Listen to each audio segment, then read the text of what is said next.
电影进我口，档次全都有。大家好，我是阿星。今天要给大家介绍的影片名字叫《静止》。故事一开始，男主是一位街头铜像表演者，但倒霉的是，工作第一天就正好赶上丧尸潮爆发，一大波丧尸闯入街道，他们呲拉着血盆大嘴，眼睛里满是血迹，街道上的人无一幸免的都被他们给咬死了。好在咱们的男主利用自己高超的表演技能，伪装成铜像的样子，逃过了丧尸的巡查。但幸运的时间并不长久，现在在男主面前的这只丧尸已经盯了他许久了。男主看着丧尸的样子，心里一阵阵的发慌，这玩意长得可真吓人。但即使内心已经波涛汹涌，表面也必须要风平浪静，毕竟稍有差池就会成为丧尸的盘中餐。好在这时，两名幸存的路人经过，吸引了丧尸的注意力。丧尸们扑过去，将路人活活咬死，然后进行分尸。倒霉的是，这血腥的场面离男主并不远，几乎就在他脚边。于是男主就这么亲眼目睹了分尸的全过程。恶心的场景让男主极度的想吐，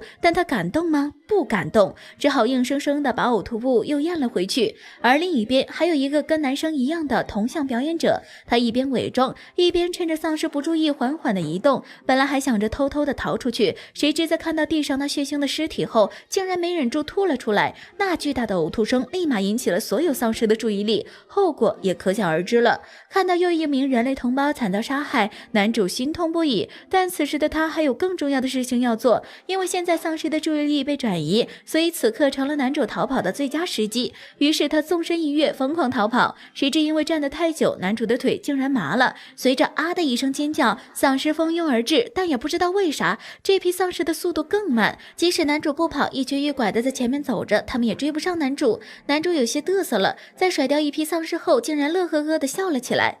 然而再一转身却傻眼了，更多更快更凶猛的丧尸群朝他扑了过来。随着一阵急促的音乐响起，男主醋。故事结束。所以说啊，不管在什么时候，不管面对什么样的情形，都不该放松警惕，因为你永远也不会知道危险什么时候会来。从丧尸的视角来说，永远不要把别人当成傻子，低估对手就是失败的开始。如果最后男主能再谨慎一点，或许他已经突出了重围。好了，以上就是本期阿星谈电影，下期节目同样精彩，小伙伴们千万不要错过哦。